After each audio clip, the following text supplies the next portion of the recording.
Free fire game খেলতে শুরু করি 2020 সালে। এলাকার ভাই ব্রাদার গুলোকে দেখতাম রাতে এক জায়গায় বসে বসে শুধু চিল্লাচিল্লি করতো। একদিক দিয়ে ভালো লাগতো, অন্যদিক দিয়ে মনে হতো এরা এমন চিল্লাচিল্লি কেন করে, চারজন করে। তারপর তাদের কথা মতো তাদের মতোই শুরু করি ফ্রি ফায়ার গেম।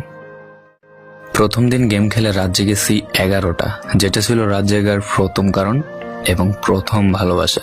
এলাকার বন্ধুরা মিলে রাত হলেই আড্ডার আসর দিয়ে বসতাম আর শুরু করতাম গেম খেলা। সবাই তখন গেম খেলা নতুন শুরু করি। এত পরিমাণ আনন্দ ছিল গেমটিতে যে বলে বোঝানো সম্ভব না। তখন ভালো কোনো ফোন ছিল না, ল্যাগ করতো, তবুও খেলতাম। আব্বু আম্মুর কি পরিমাণ বকাঝকা খেয়েছি সেটা বলা বাহুল্য। অনেকদিন তো স্কুলও যাইতাম না, বন্ধুরা বসে গেম খেলতাম। কিছু টাকা জুগিয়ে কয়েক মাস পর একটা লেভেল আপ পাস ছিল না, 200 টাকায় বোধ হয় 800 ডায়মন্ড পাওয়া যেত।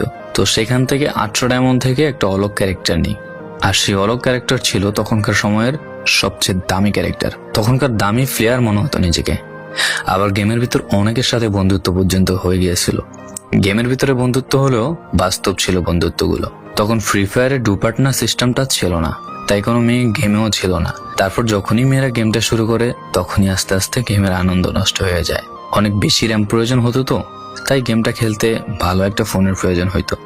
কিন্তু তখন ফোন ছিল না, কোনো রকম একটা ফোন দিয়ে খেলতাম গেমটা। ভাবতাম একটা ভালো ফোন হইলে গেমটা আরো সুন্দর করে খেলতে পারতাম, ল্যাগ করতো না ইত্যাদি। কত আনন্দই না ছিল তখন। প্রতি সপ্তাহে শুক্রবার বসে সবাই গিল্ডের গ্লোরি ফুল করতাম একটা কাস্টমারের জন্য। পরের দিন